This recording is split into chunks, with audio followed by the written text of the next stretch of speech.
way forward for Ukraine that made any kind of rational sense was for Ukraine to begin negotiations immediately and without prior conditions with the Russians to see if any kind of solution could be obtained which would at least allow some form of Ukraine to survive in something that resembles its present form. Well, there's been more military news over the course of today. It's not been dramatic, but it all points to the same conclusion, that the days of the Ukrainian military force in Donbass are now very much numbered. Firstly, it turns out it's been confirmed that the Russians have gained control of Severodonetsk airport, and that they are in fact in control, as I discussed yesterday, of all of the residential areas of the town. The other thing is that it seems that somewhere along the front lines, the Russians have now successfully crossed the Seversky Donetsk river. Now, there's been various attempts by the Russians to cross this river at various times. It's often been seen as an important strategic barrier, which has worked in favor of Ukraine. As I discussed in one of my recent programs, the change in weather conditions, the hot weather, means that the water levels of the river, which is never particularly wide, have now lowered, and it is possible for men and machines to wade across. And I should say that Russian tanks and armored vehicles are designed to be adaptable to river crossings. So this seems to be something that's happened. The Ukrainians, by the way, say that there are around 40,000 Russian troops now operating in northern Donbass, and they confirm what has been claimed in the past, that their troops in Donbass are heavily outnumbered, and they're not just outnumbered, of course, in men, they are outnumbered many times in terms of material. Well, that's the situation in northern Donbass around Severodonetsk. But there's been also grim news for Ukraine in other places. It seems that the Russian force in Izium, around the town of Izium, is now pressing south and is starting to approach Slavyansk. It's been basically standing idle for several weeks. My own personal view is that the reason that it did that was that it was mainly tasked with shielding the main Russian advance, which is from eastern Ukraine, and that the function of the Izium force was to block Ukrainian reinforcements that were heading towards northern Donbass. And in fact, there have been repeated Ukrainian attempts to try to break through into northern Donbass, and they've all been countered successfully by this major Russian force in northern Donbass around Izium. Well, there are reports that it's now been moving south, and that it is now very, very close indeed to Slavyansk, and that it's now also the case that Russian troops have been pushing further west from the town of Liman, which they captured about a week ago, and that Slavyansk, which is the northern part of the Slavyansk-Kramatorsk conurbation, is now also coming under severe pressure and will be surrounded fairly soon. As I discussed in my previous program, Zelensky's press spokesman Arestovich has now spoken about a siege of Slavyansk beginning very soon, and that is now clearly shaping out as one might have expected. Anyway, there's been further news elsewhere on other fronts, and that is, the first is the confirmation that Ukraine's Kherson offensive, about which we were hearing so much, has now been driven all the way back to its starting lines, that the offensive that was supposed to liberate Kherson town, city of Kherson, the single most important town, largest town that the Russians have captured since they began their operation in February, that counteroffensive has been thrown back to its starting lines after suffering very heavy losses. And now there's been further news. There's been confirmation over the last few hours, and this seems confirmed, that the Russians have now installed an S-400 anti-aircraft missile system on Snake Island. This is this contested island off Odessa, which the Ukrainians tried disastrously to recapture in the first week of May, suffering extremely heavy losses. There's been repeated talk of the Ukrainians launching another attack on Snake Island. After that attack, the Russians have garrisoned it extensively. They've installed anti-aircraft missile systems there, and now they've installed the most powerful anti-aircraft missile system of all, which is the S-400 missile system. Now, I have to say, I'm somewhat surprised about this, because Snake Island is actually a very small place. I wouldn't have thought it was big enough to house the S-400 missile system. In fact, embarrassingly, I said as much in a previous program. Well, it turns out that I was wrong, and that the Russians have somehow rather managed to install an S-400 missile system on Snake Island. Now, that, it seems to me, means that in combination with the air defences in Crimea and with the missile systems based in Crimea, especially the anti-ship missile systems that are based in Crimea, some of which are supersonic, that the Russians now have Snake Island covered, and that any Ukrainian attempt to recapture Snake Island would be at this point futile. And I suspect even the Ukrainians probably understand this. So we have seen a steady deterioration of the military situation for Ukraine across the entire arc of conflict. The Russians consolidating their gains, pressing forward towards Slavyansk, capturing Severodonetsk airport, and strengthening their air defences in Snake Island. And we've had further news which perhaps ought to make the Ukrainians particularly concerned, because we've now had a major conference in the Ministry of Defense, the Russian Ministry of Defense. Much of it was televised and reported, and we have a fairly good idea of what this whole Ministry of Defense discussion in Moscow was all about. And it was addressed by the Russian Defense Minister, Sergei Shoigu. And he spoke about the fact that the land corridor from Russia to Crimea is now complete, and it is in operation. The road systems and the train lines have all been brought back into full operation, so that road and rail traffic can now move from Russia through the Donbass, through the two Donetsk republics, the Donetsk and Lugansk People's Republics, recognized by Russia as independent and allied to Russia, and in all respects essentially under Russian control. By the way, on that topic, the Donetsk People's Republic now has a new prime minister who is a Russian official. So that gives us some idea of how tightly controlled these two republics are by Russia. Anyway, there's now possibility of sending road and rail traffic all the way by land from Russia through Donbass, through Zaporozhie and Kherson regions, both now controlled by Russia. Kherson region entirely so, Zaporozhie region largely so, all the way to Crimea.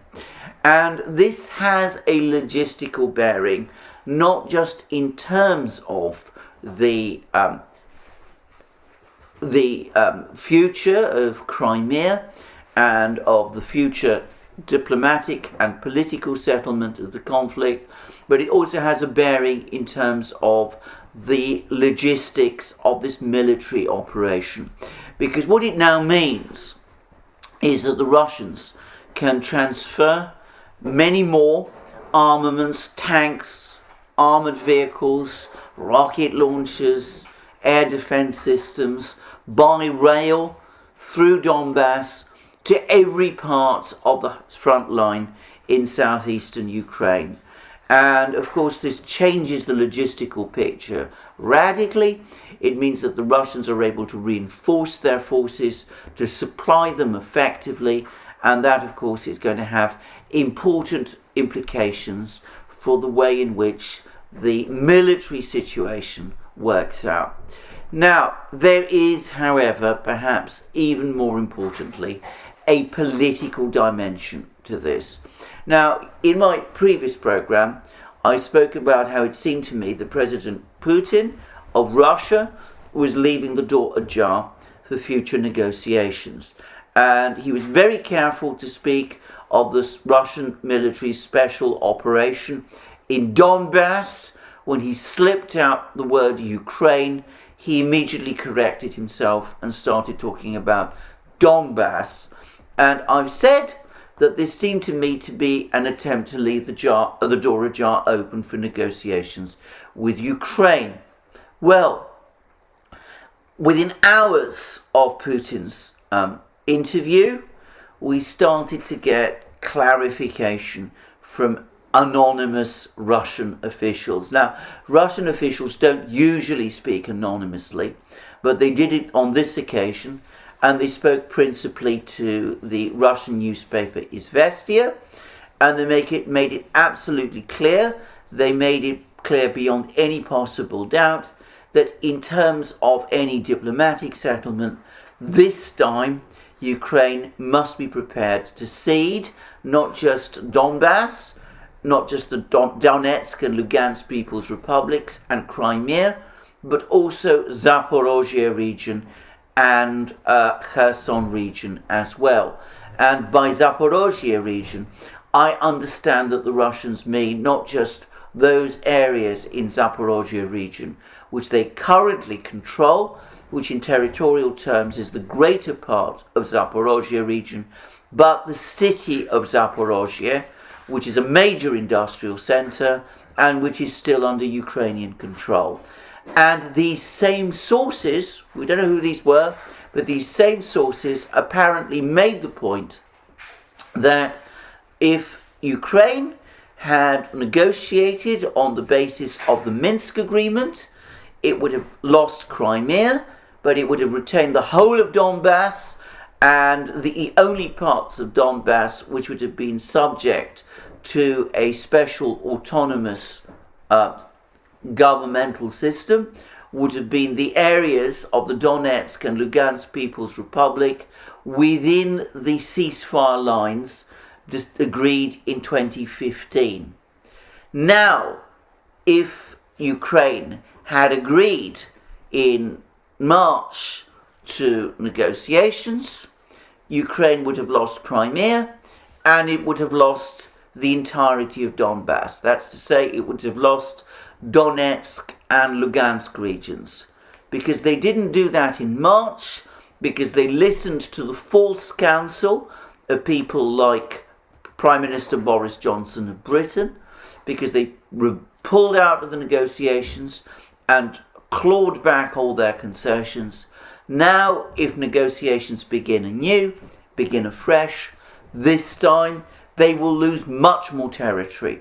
They will lose Kherson region and they will lose Zaporozhye region as well. So that will create a whole belt of territory, the two regions of Donbass, Donetsk and Lugansk, and also Zaporozhye and Kherson region, forming a belt of Russian control linking Russia directly to Crimea and bringing Russian forces very close to Odessa.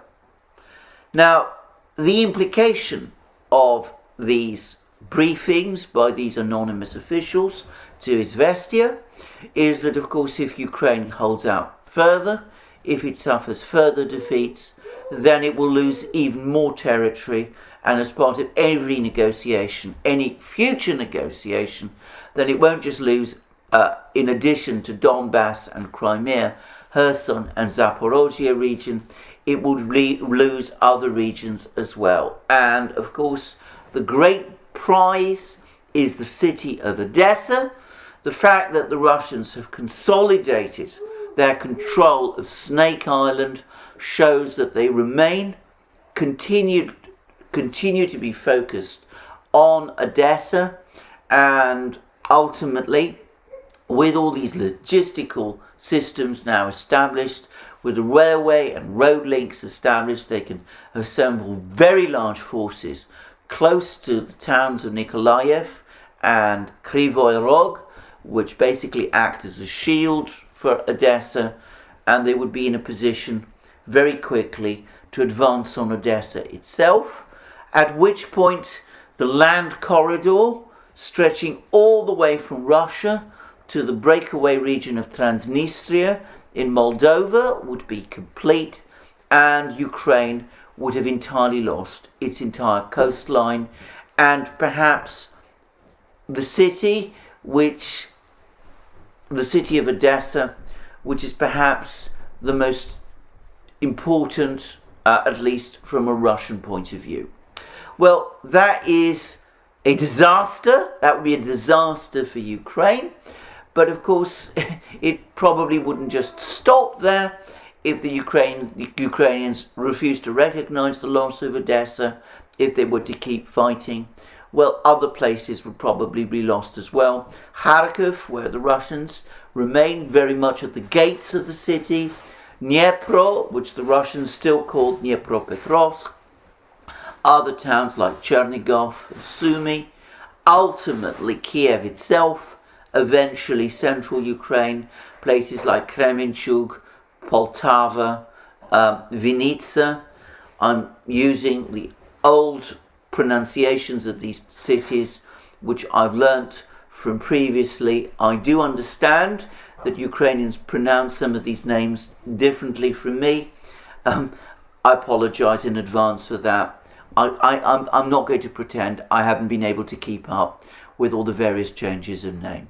But anyway, sooner or later, eventually, if the Ukrainians continue to hold out, the risk they run is that there will be no useful Ukraine left, no viable Ukraine left, and of course eventually there might be no Ukraine at all left. So I repeat my advice to them, the advice I gave in my previous program, that the sooner they sit down and negotiate in earnest, the better for them it would be.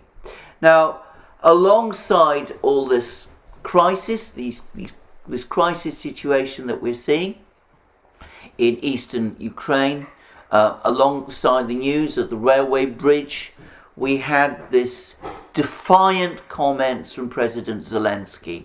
He again said that Ukraine would not accept a stalemate situation, that it would insist on total victory, that it would insist on recovery of all its lost lands. This, even as President Zelensky himself admits that the Ukrainians would need to outnumber the Russians 10-1 in order to defeat the Russians in recovering all these lost lands. And of course 10-1 in men. I mean, the amount of material Ukraine would need in order to defeat the Russians in that way, well, it's not even calculable, in my opinion.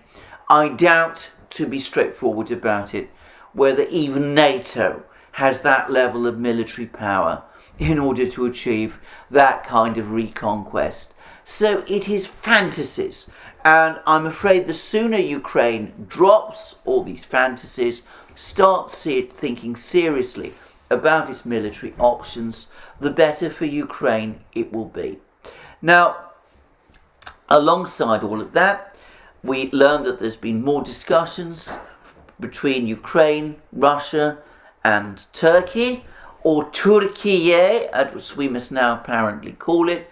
That's apparently a demand from the Turkish authorities that, they're insisting that everybody must now in future refer to their country as Turkiye, not as Turkey, something which, by the way, the Russians have interpreted as a further sign that Turkey, or Turkiye, is now distancing itself from the West. I'll put discussion of that to one side for the moment. But anyway, there's been discussions between the Turkish authorities, the Ukrainian authorities and the Russian authorities about unblocking Ukrainian ports so that Ukrainian grain ships can start to leave these ports, by which of course we mean Odessa. And the Turkish authorities offered to carry out a demining operation in Odessa. The Russians said that they wouldn't interfere. And of course, as soon as these proposals were put forward, Ukraine went back on what it had promised before. It apparently said that there's no question of demining in Odessa, that this would take months to do, that it might expose Odessa to attack by the Russians. Ukraine is not prepared to agree to this. So it seems to me that this idea of opening up Odessa for grain ships has failed, and to be very clear, it's the Ukrainians who have made that decision. Well, there we are. It seems to me that we have a situation where, in my opinion, the major military battle, it's not quite over yet. There's still heavy, big fighting to do in Slavyansk and Kramatorsk. There's no doubt the completion of the military operation, the Russian military operation in Severodonetsk and Lysychansk to carry out. But we are now, I think, within sight of its end, the major battle in Donbass. And I have to say that with all of these events that we've now heard about, I am far from convinced that once the battle in Donbass is ended, Ukraine will have any more military cards left to play. The expectations, the beliefs, the hopes some people have, the fears many people had, that Ukraine was going to build up a huge army in western and central Ukraine and deploy it to the east, launch counteroffensives in August. I don't think anybody takes that seriously anymore. Zelensky's comments about Ukraine needing a 10-to-1 advantage in order to drive back the Russians, well, that basically, it seems to me, ends any idea of a counteroffensive. It's a way for, it's intended, presumably, to prepare the Ukrainian people for the fact that that counteroffensive is never going to happen. So, given that this is so, given that, as I said, there's not a military build-up by Ukraine in central and western Ukraine, given that the western arms supplies to Ukraine are proving, frankly, far more limited perhaps than Ukraine had hoped, given that the best part of the Ukrainian army is now almost destroyed in eastern Ukraine, I strongly suspect that within the next few weeks, the major part of the war, the actual fighting war, will be over. At that point, it will be, as far as the Russians are concerned, well, I'm not going to say mopping up, because there might still be some serious fighting to do. But anyway, they will be in a position with the main part of the Ukrainian army defeated and destroyed. It will be the Russians, as I said, who will be in a position either to dictate terms or to advance as far west as they choose. So I don't think Ukraine has much of a window left if it's going to start serious negotiations and if it's going to search or reach out for a diplomatic settlement. Henry Kissinger at Davos about 2 weeks ago spoke about Ukraine having 2 months, the Western powers having about 2 months before the window closes. He didn't quite put it in the way that I have said, but that's what it amounts to. I think 2 months is about right.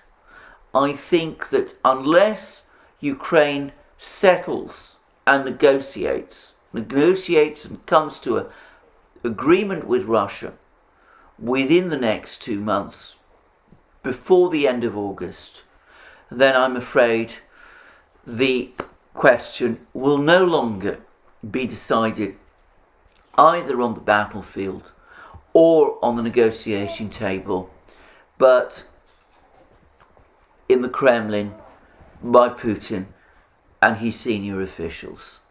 Well, that's the way things look for me today. I'll obviously be giving you further updates. Again, apologies if the light is not perhaps as good as it's been in other places and when I'm in London. But anyway, I've given you my views today. Thank you for joining me again today. Remember, you can check us out on Rumble and Locals and on other platforms like SuperU and Odyssey. And also you can support our work via Patreon and Subscribestar, and by also remember that you can check out our shop and buy the various things that you will find there. Our hats, our hoodies, our sweatshirts, our t-shirts, and all those great things. And thank you, as I said again, for joining me today. More from me soon. And if you've liked this video, please remember to press the like button, and please also check your subscription to this channel.